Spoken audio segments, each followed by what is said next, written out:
What's up everybody, this is Danny, and today I'm going to be looking at what I think is the best and most versatile Chromebook available today, and this is the Chromebook Flip manufactured by Asus. I've tried a few Chromebooks and wasn't a huge fan of them, but this one might have changed my mind with its unique convertible design and solid build quality.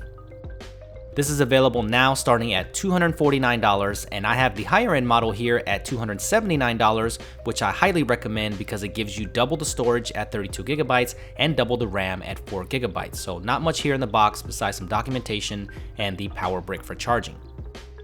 That is still super affordable for all that you're getting here, and this is one of the most attractive and well-built Chromebooks that I've ever seen in this price range. For most of them are plastic and flimsy, but the Flip is mostly all metal with a much more premium design.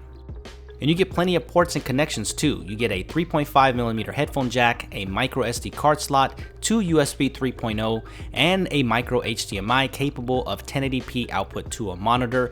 And on the opposite side, you get a physical power switch, volume rocker up and down, battery light indicator, and a weird proprietary charging port that looks like micro USB, but it's not. So you'll have to charge it with the provided charging brick, and that's a downside.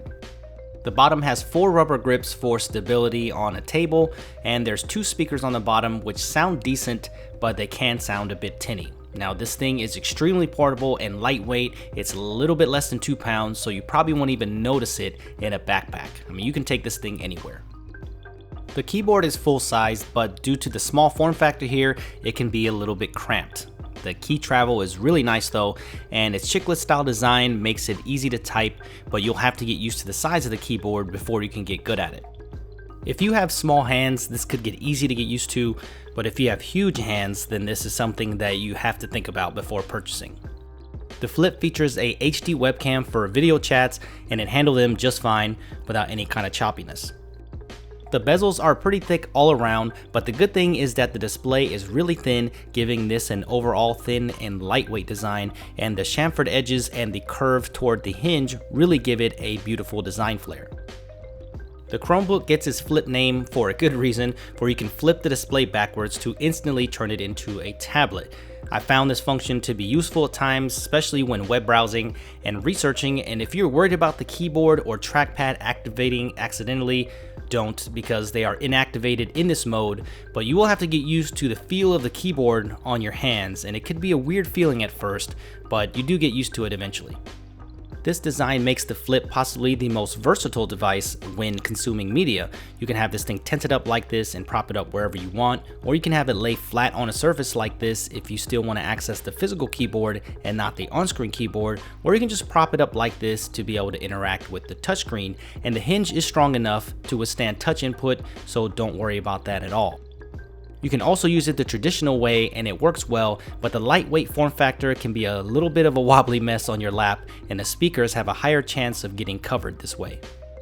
The screen is a 10.1-inch IPS display with a resolution of 1280 by 800, and it looks great. Now, while it's not the highest resolution screen out there, at this screen size, it's really not that bad at all. If you look close, you can see the pixels here, but it's one of the better Chromebook displays that I've seen with some great viewing angles and good colors. The chipset powering this is a 1.8 GHz quad-core Rock chip, which is becoming more popular for these types of devices, and with the 4 GB of RAM on board, I found the performance to be snappy all around. The display is responsive, multi-touch works well, and can even play back 4K videos on YouTube without stutter, so that's really impressive.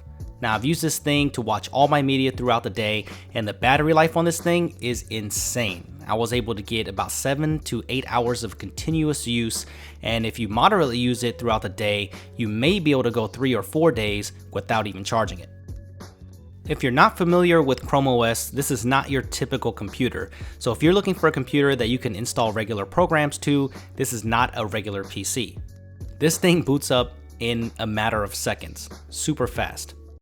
Basically, Chromebooks are completely powered by the Chrome web browser, so you can view pictures with the micro SD card slot and minor things like that, but mostly everything will be done with the Google services or in the cloud. All of the apps listed here are pretty much shortcuts for the web, so if you click on this YouTube icon, then it will take you to YouTube on the browser. Chrome OS has come a long way though, with more choices in the web store and for more useful extensions. So you can even play some web games on this and watch Netflix, Hulu, and all kinds of other things. But the most interesting to me is that developers are working on an Android app compatibility, so this, in my opinion, will make the Chromebooks much more useful, and this convertible form factor will absolutely be perfect for Android apps. There is one neat feature that I think is exclusive to this touchscreen form factor, and that is the handwriting recognition. It is server-based, so you'll have to be connected to the internet to make this work, but it works really well. So I can see this coupled with the stylus to be a very powerful and useful tool. So I really like this Chromebook. It has a great lightweight and metal build, it's fast, it has a great touchscreen display, it has a unique form factor and excellent battery life, and you can take this thing literally anywhere. If you can live with Chrome OS's limitations and you live on the Google services and just mostly consume media, then I think this would be a perfect buy. Also, if you're just curious about Chrome OS and want to try out a Chromebook, then I think this is the perfect choice that won't break the bank. Alright guys, well that does it for me with the review of the Chromebook Flip. Let me know what you guys think about it in the comment section below, and give me a thumbs up if you enjoyed this content. Make sure you subscribe for more content like this, and I will see you guys in the next video.